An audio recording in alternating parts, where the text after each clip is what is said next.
Nubia red magic 10 pro plus ফোনটা নিয়ে অনেক দিন ধরেই আমাদের মাঝে অনেক বেশি আলোচনা হচ্ছে, কারণ এর পারফরমেন্স হতে যাচ্ছে এক কথায় তুখোড়, পাশাপাশি ফোনটা দেখতেও অনেক বেশি সুন্দর এবং এর ডিসপ্লে কোয়ালিটির কথা তো না বললেই নয়।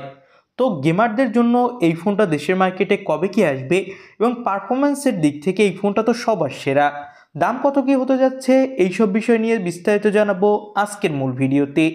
চলুন আর দেরি না করে ভিডিওটা শুরু করি। এই ফোনটা দেখতেই কেমন যেন একটা গেমিং ভাইব আছে, কারণ ফোনটার ব্যাক সাইডে নাথিং ফোনের মতো ট্রান্সপারেন্ট রাখার ট্রাই করেছে নুবিয়া, এবং এই ফোনটার ব্যাক সাইডে দেওয়া হয়েছে গ্লাস, এবং ফোনটা কিন্তু একদম বক্সি টাইপের। তো সব মিলিয়ে ফোনটার ডিজাইনটা এক কথায় অস্থির, এবং এই ফোনটাতে দেওয়া হয়েছে 3.5mm অডিও জ্যাক এবং মাইক্রো স্পিকার গ্রিল উপরের সাইডে, এবং এখানে পেয়ে যাবেন আপনি গেমিং ট্রিগার।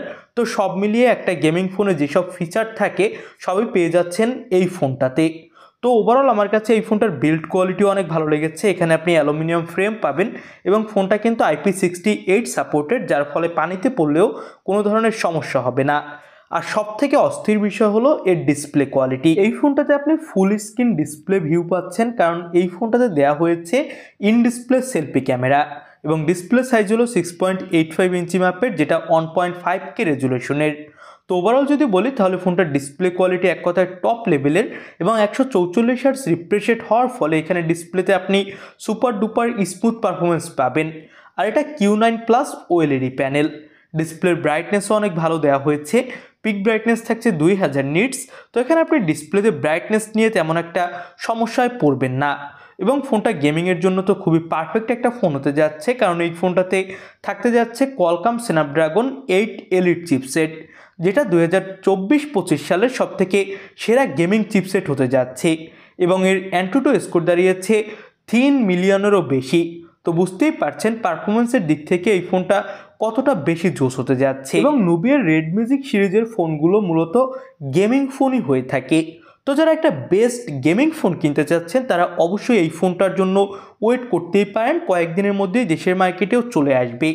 এবং এই ফোনটাতে আলাদা করে গেমিংয়ের জন্য থাকছে red core 3 2K 144 FPS supported chip, যেটা আপনাকে গেমিং এক্সপিরিয়েন্স আরও বেশি ভালো দিবে। ফোনটাতে LPDDR5X র্যাম এবং UFS 4.1 প্রো থাকছে, যেটা আপনার গেমিং এক্সপিরিয়েন্সকে আরও বেশি বুস্ট করবে, এবং এটা কিন্তু সবথেকে লেটেস্ট স্টোরেজ। তো আমার কাছে এই ফোনটা খুবই ভালো লেগেছে পারফরমেন্স সেক্টরের দিক থেকে।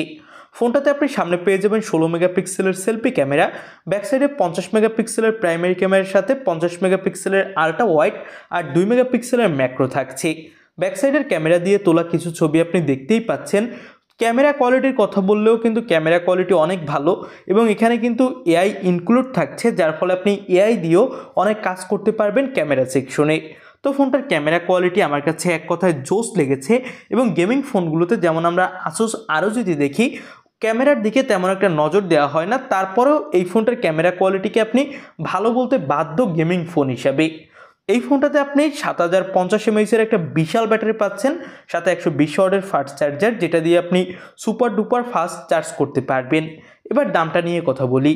ফোনটার 12256GB 5299 ইউয়ানে চাইনিজ মার্কেটে লঞ্চ করা হয়েছে, যেটা বাংলাদেশি টাকায় কনভার্ট করলে দাঁড়ায় 88,000 টাকা।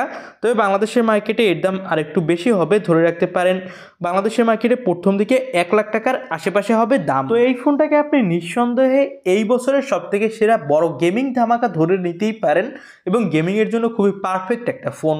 তো আপনাদের কাছে এই ফোনটা কেমন কি লাগলো এবং আপনারা কি এই ফোনটা নিয়ে কতটা আগ্রহী সেটাও আমাদের কমেন্ট বক্সে জানাতে পারেন। নতুন কোনো ভিডিওতে আপনাদের সাথে কথা হবে। আজকের মতো ভিডিও এখানেই শেষ করছি। আল্লাহ হাফেজ।